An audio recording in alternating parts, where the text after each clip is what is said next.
Dear Dr. Ambedkar, thank you for focusing on education. You were the first Indian to pursue a doctorate in economics from abroad. And not only from India. You were the first double doctorate holder in economics in South Asia. You saw something wrong in India. All the problems, poverty, inequality, slavery, all linked to one core problem, lack of education.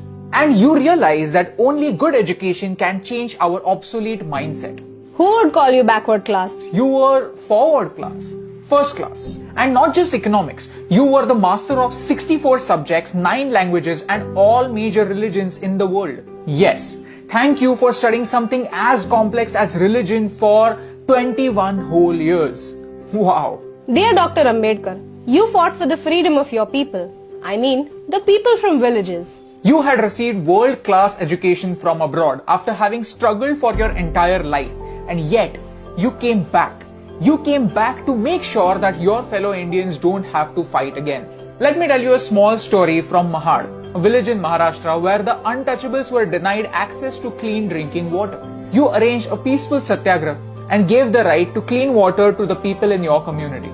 This was 2 years before Gandhiji's Salt March.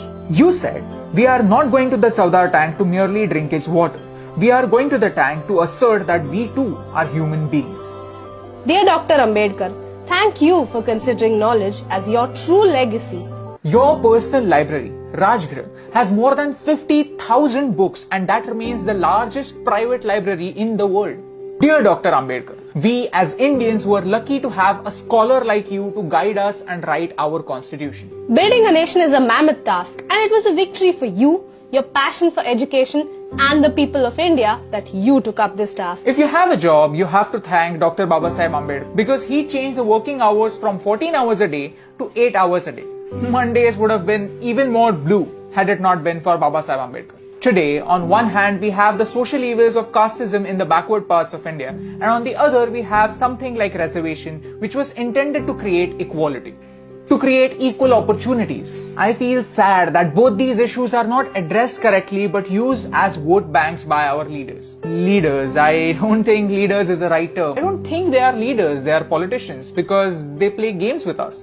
And no matter who wins, India loses. But you taught us to win.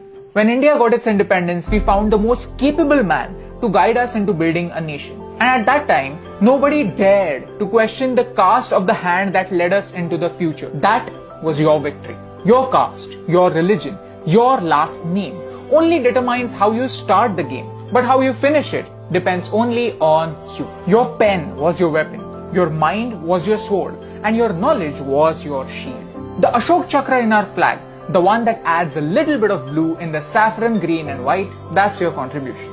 Dr. Bhimrao Ramji Ambedkar or Babasaheb. You are the father that made India into one giant family and you had the vision that every member of this family should have an equal right.